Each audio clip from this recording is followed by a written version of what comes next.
Hey, Chris Scott here. In this video, we're going to talk about the stages of alcohol withdrawal. So if you or a loved one is going through alcohol withdrawal or you're trying to make sense of the symptoms, then this video will try to break that down for you so you'll have a better understanding of what's actually going on. There are 3 timelines for withdrawal, and it depends on whether you're experiencing mild, moderate, or severe withdrawal. Most people who quit drinking tend to experience withdrawal symptoms within 24 hours, and you can see that chart on the right. We will begin to make sense of that chart. It's a little bit complicated, but by the time we're through with this short presentation, it will make more sense. So I want to mention a few things before we get started. First, we're all biochemically different. Some people have more withdrawal with relatively less drinking. Some people can drink a lot for a long time and not experience withdrawal symptoms until years down the road. So that is important. Not everyone has the same symptoms of withdrawal or the same timelines. 2 people might be moderately addicted to alcohol, and yet they might have very different alcohol withdrawal timelines. So all of this information is somewhat standardized or averaged, but if you have severe dependence, you can at least know what to expect if you try to quit drinking. And if you're instead in a mild state of dependence, you'll know what generally to expect for mild withdrawal and so on for moderate alcohol withdrawal as well. So first we'll talk about the mild alcohol withdrawal timeline.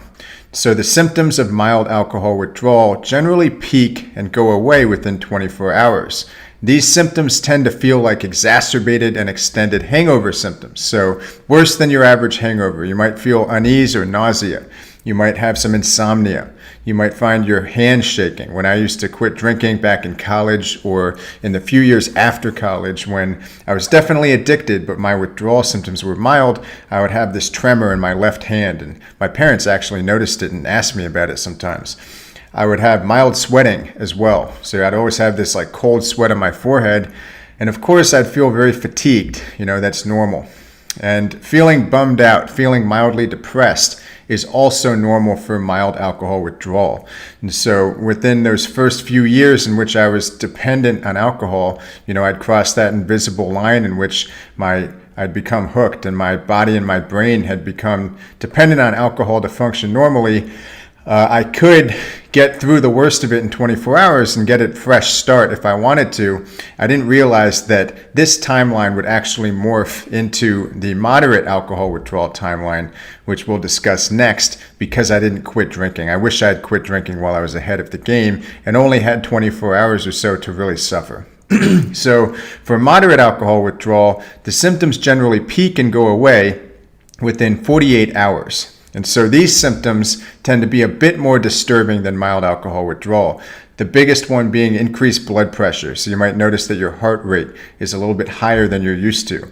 You could be sweating more. I noticed that I definitely started to sweat more as I was about 5 to 6 years into my addiction. I was having moderate alcohol withdrawal.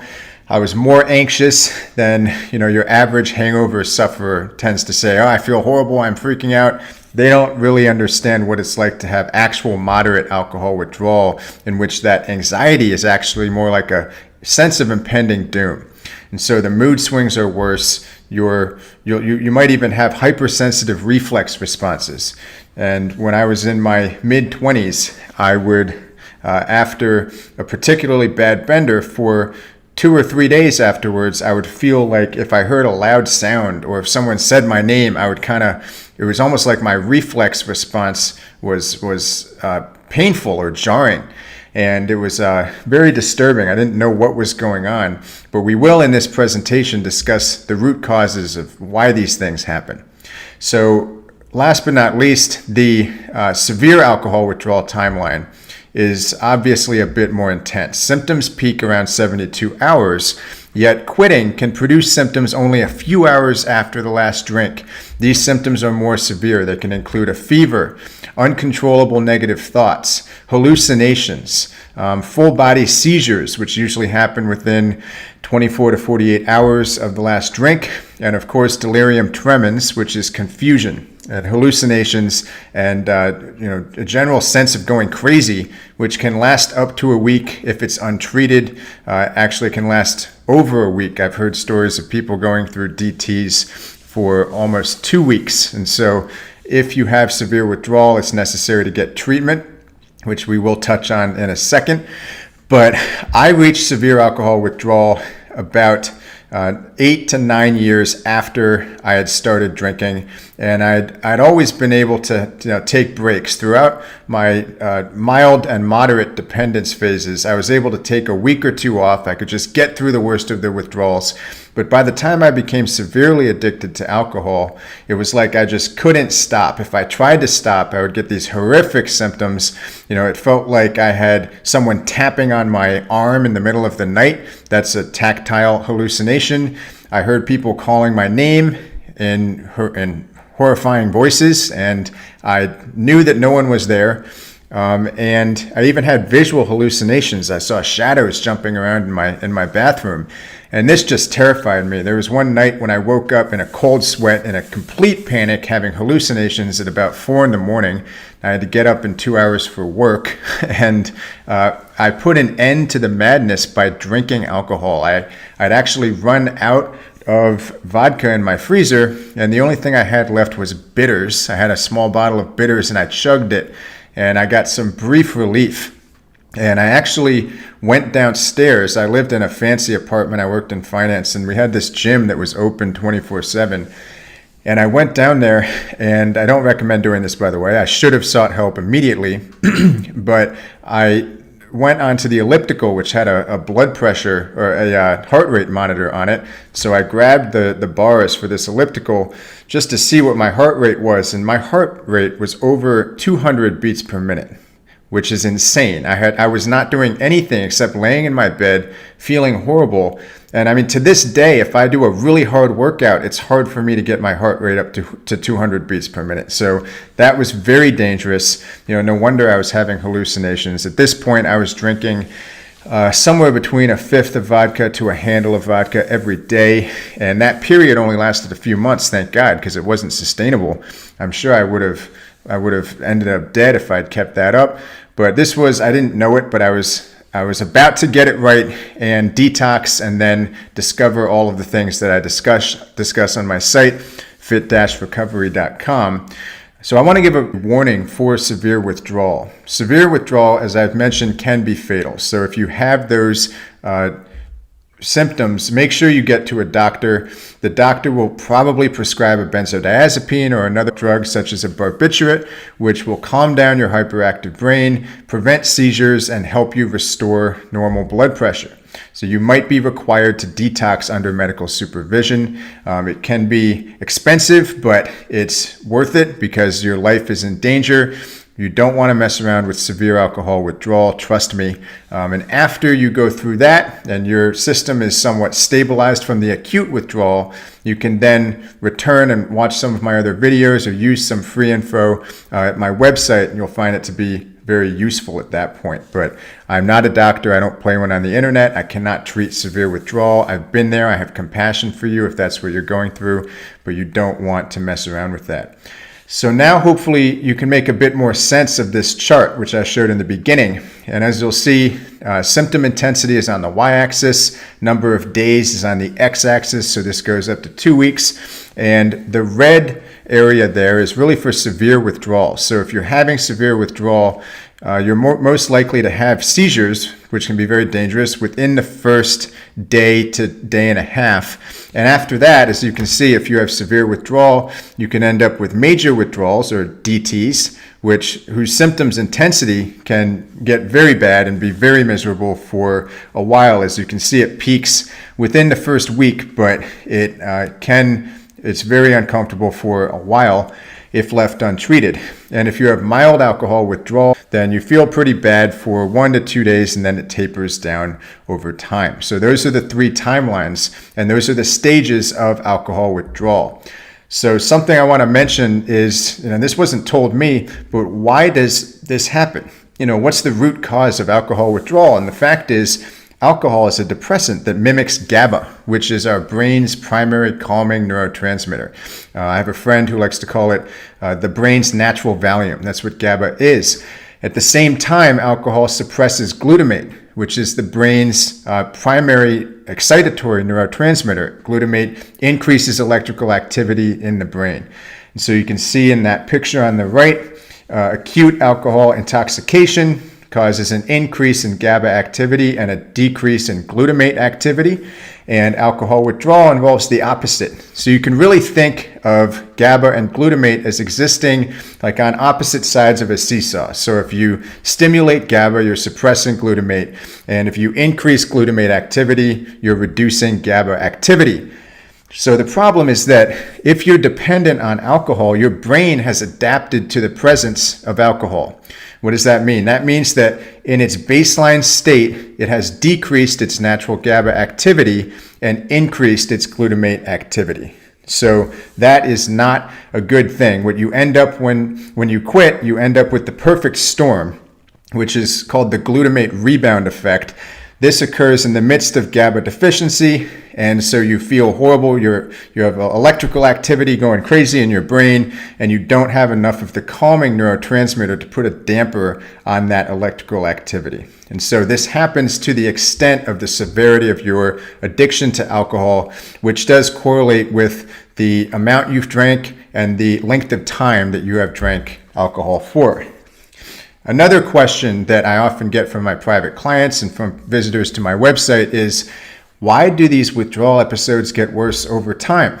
You know, it's generally true that a person who suffers from withdrawal from alcohol and keeps drinking is likely to progress from one timeline to the next. So that was true for me. When I was in college and a few years after college, I had mild withdrawal symptoms. And then that turned into me drinking a bit more. And then I had moderate withdrawal symptoms. And then I drank even more to keep those at bay. And I ended up with severe alcohol withdrawal symptoms. So the answer is that the brain's long-term compensatory manipulation of GABA and glutamate has long-term consequences. So if you look at that chart on the right, you see the severity of withdrawal on the y-axis and really time on the x-axis. And so this goes through a progression of binges or intoxication and withdrawal episodes. And you can see that each time, generally, you go through a binge and then a withdrawal, the severity of the symptoms increase. And that's because your brain's manipulation of GABA and glutamate is exacerbated as you keep doing this over time. So they actually had a study in monkeys in which they showed that monkeys who were made to be dependent on alcohol over time actually suffered worse withdrawal episodes later, even when they were given less alcohol. And so that's pretty interesting. That's proof that kindling does exist. Now, once again, people are biochemically unique. I've had clients who do not struggle with kindling, who don't get worse with alcohol withdrawal symptoms over time or across episodes, but most people do, and I certainly did. So another question is, why do I still feel so bad after I'm done with these timelines? You know, maybe you've made it through moderate alcohol withdrawal and it's 2 weeks later and you're still feeling pretty crummy. So the answer is that you're going through something called post-acute withdrawal syndrome, or PAWS.